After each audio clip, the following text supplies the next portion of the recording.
பெஞ்சல் புயல் காரணமாக விழுப்புரம் மாவட்டத்தில் கடும் புயல் பாதிப்பு ஏற்பட்ட காரணமாக 10 நாட்களுக்கு பின் கடலுக்கு விழுப்புரம் மீனவர்கள் இன்று மீன்பிடிக்க சென்றுள்ளனர். கூடுதல் விவரங்களை செய்தியாளர் கலிபத்துல்லா வழங்க கேட்கலாம். வணக்கம் கலிபத்துல்லா, கூடுதல் விவரங்கள். வணக்கம் கற்பகம். வங்கக்கடலில் உருவான பெஞ்சல் புயல் கடந்த 30ஆம் தேதி விழுப்புரம் மாவட்டம் மரக்காணம் அருகே கரையை கடந்தது. இதன் காரணமாக விழுப்புரம் மாவட்டத்தில் வரலாறு காணாத மழைப்பொழிவை சந்திக்க நேரிட்டது. இந்த பெஞ்சல் புயல் காரணமாக கடல் கொந்தளிப்புடன் காணப்படும் என்பதால் கடந்த 26ஆம் தேதி முதல் விழுப்புரம் மாவட்டத்தைச் சேர்ந்த மீனவர்கள் மீன்பிடிக்க கடலுக்கு செல்ல தடை விதிக்கப்பட்டது. மறு உத்தரவு வரும் வரை மீனவர்கள் யாரும் கடலுக்குள் மீன் பிடிக்க செல்லக்கூடாது என விழுப்புரம் மாவட்ட மீன்வளத்துறை அதிகாரிகள் உத்தரவு பிறப்பித்தனர்.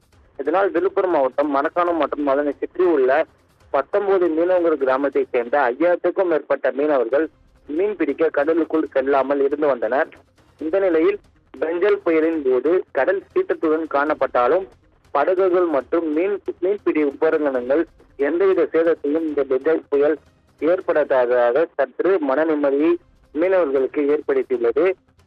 இந்த நிலையில் பெஞ்சல் புயல் எச்சரிக்கை காரணமாக விழுப்புரம் மாவட்டத்தில் 26ஆம் தேதி முதல் கடந்த 10 நாட்களாக மீன் பிடிக்க கடலுக்குள் செல்லாமல் இருந்து வந்த நிலையில் தற்போது இயல்பு நிலை திரும்பியுள்ளதால் இன்று முதல் மீன் பிடிக்க மீனவர்கள் கடலுக்குள் செல்ல தொடங்கியுள்ளனர். விழுப்புரம் மாவட்டத்தில் உள்ள 19 மீனவர் கிராமங்களைச் சேர்ந்த 5000க்கும் மேற்பட்ட மீனவர்கள் கடந்த 10 நாட்களுக்கு பிறகு இன்று மீன் பிடிக்க தங்களது படகுகளை ஏற்றி உற்சாகத்துடன் கடலுக்கு சென்றனர். கடந்த 10 நாட்களாக மீன் பிடிக்காததால் இன்று அதிக அளவில் மீன்கள் சிக்கும் என்ற நம்பிக்கையில் உற்சாக மிகுதியுடன் மீனவர்கள் கடலுக்கு சென்றுள்ளனர். கற்பகம். விவரங்களுக்கு நன்றி கலிபத்துல்லா.